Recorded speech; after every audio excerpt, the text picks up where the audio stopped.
여기도 마찬가지입니다. 내가 모든 사람으로부터 자유하나 모든 사람에게 종이 된 것은 더 많은 사람을 얻고자 함이라. 뭐 하려고요? 자기 꼬복 만들려고요? 자기 먹여주고 경제적으로 채워주는 사람 만들려고요? 아닙니다. 내가 안 그 영원한 진리를 그들도 다 똑같이 누리기를 간절히 원하는 그 마음 때문입니다. 22절, 약한 자들에게 내가 약한 자같이 된 것은 약한 자들을 얻고자 하며 내가 모든 사람에게 모든 것이 된 것은 어떻게 해서든지 몇몇이라도 구원하고자 함이라.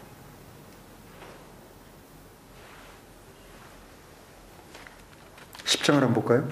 10장 24절. 아무도 자기 것을 구하지 말고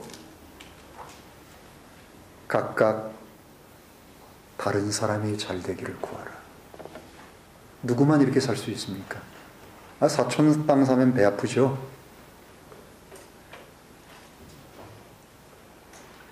여러분, 우리가 새 생명을 가졌어도 말씀이 나를 지배하지 못하고 성령의 충만함 가운데 있지 못하면 당연히 찾아오는 게 있습니다. 다른 사람이 잘 될 때 배는 안 아플지 몰라도 속이 고통스럽습니다. 남을 위로해주고 슬퍼서 같이 우는 건 쉬운 겁니다. 그러나 함께 기뻐하는 것은 굉장히 어렵습니다. 나를 돌아보거든요. 왜요? 나를 기쁘게 하는 그것이 만족스럽지 못하기 때문입니다. 24절이죠? 33절을 한번 보십시오. 나와 같이 자신의 유익을 구하지 말고 많은 사람의 유익을 구하며 모든 일에서 모든 사람을 기쁘게 하라. 이는 그들로 구원받게 하려 함이라. 딱 한 가지라는 거예요.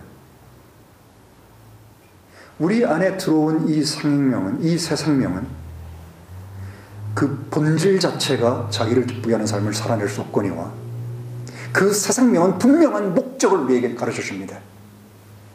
그것은 사람을 구원하기 위해서입니다.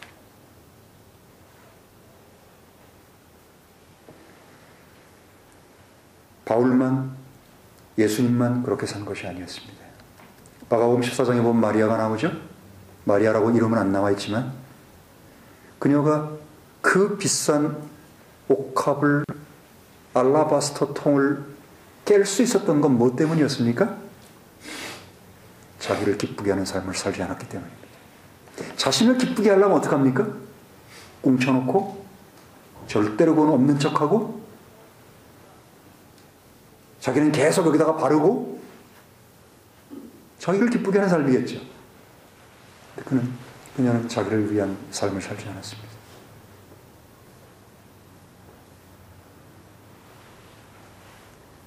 다락방 주인이요. 다락방을 주님께 제공한 그분은 자기를 기쁘게 하는 삶을 살지 않은 사람이 분명합니다.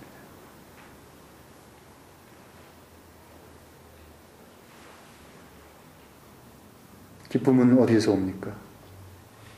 우리가 왜 기쁘죠?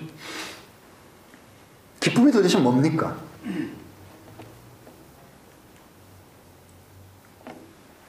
욕구가 없는 기쁨은 존재하지 않습니다. 욕구가 충족되었을 때 내가 느끼는 즐거운 마음이 기쁨입니다. 여러 다른 말들 비슷한 유사어로 다 표현할 수 있죠. 욕구입니다. 욕구란 말은 뒤집어서 얘기하면 기준이 있다는 겁니다. 무언가 자기가 설정해 놓은 자기가 원하는 그 기준이 채워지면 우리는 기쁨을 느끼기 시작합니다. 저같이 단순하고 저같이 좀 못난 사람은 IQ도 76밖에 안 되는 사람은 아주 저급한 것에서 아주 단순하고 낮은 수준에서 기쁨을 느낍니다. 배가 두부를 집어넣은 된장찌개를 끓일 때 그것이 내 안에 채워지면 마음속에서 기쁨이 막 살아납니다.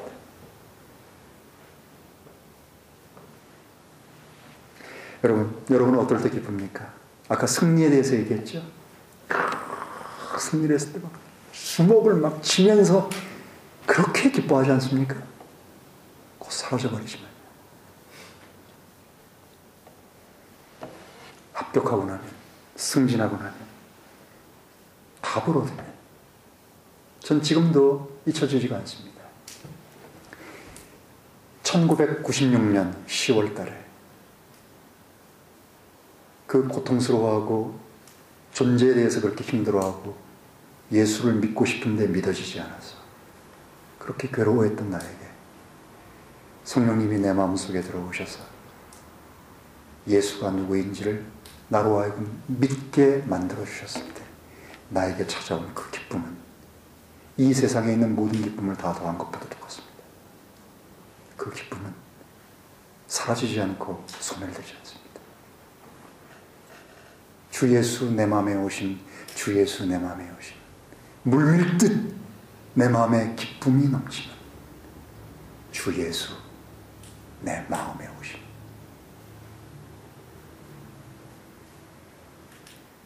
어떤 사람은 재물로 인해서 기뻐하고,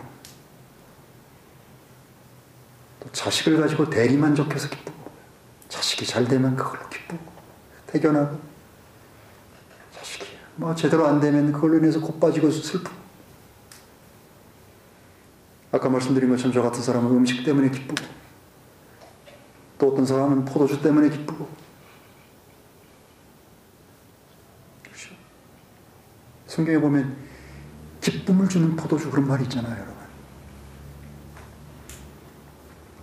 결국 어떤 기준, 그리고 어떤 목표, 그 이상에 도달하면 사람은 기쁩니다. 그것을 충족시키기 위해서 우리는 가진 방법을 동원해서 나를 기쁘게 하는 삶을 살아봤다는 것이요. 여기서 자유로운 사람이 한 명도 없었습니다. 다 나에게 얽매이고 나에게 묶이고, 내 감정, 그 감정이 도대체 뭔데? 그 감정이 내 마음속에서 뿔뚝 일어나가지고 나를 움직이기만 하면 그 감정의 노예가 돼가지고 그 끓탕한 마음이 감정으로부터 헤어나오질 못하고, 여전히 기분이 나쁘고 여전히 기분이 나빠서 끝내 말로, 끝내 다툼으로, 끝내 성질되는 것으로 해버려야만 그것이 정화가 되는지 그때 후회하고,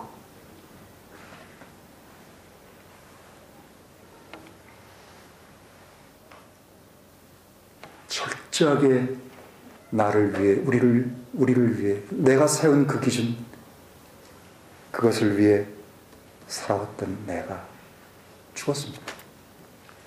예수와 함께. 이것이 우리의 기쁨입니다. 이 세상에 존재하는 모든 창조물들은 자기를 위해서 존재하는 게 없습니다. 자기의 기쁨을 위해서 사는 것들이 없습니다. 모든 것들을요. 이 세상에 존재하는 모든 창조물들을 보십시오. 그것들은 자신을 위해 존재하지 않습니다. 자신이 아닌 다른 것, 다른 존재를 위해서 그것들은 존재합니다. 하나님은 모든 창조물을 사람을 위해서 존재하게 만드셨습니다. 사람은 나를 위해 존재하게 만들어져 있지 않습니다. 이것이 잘못되기 때문에 고장이 나는 겁니다. 나는 나를 위해 존재하지 않습니다. 나는 남을 위해 존재하고, 나는 하나님을 위해 존재하고, 하나님은 나를 위해 존재합니다.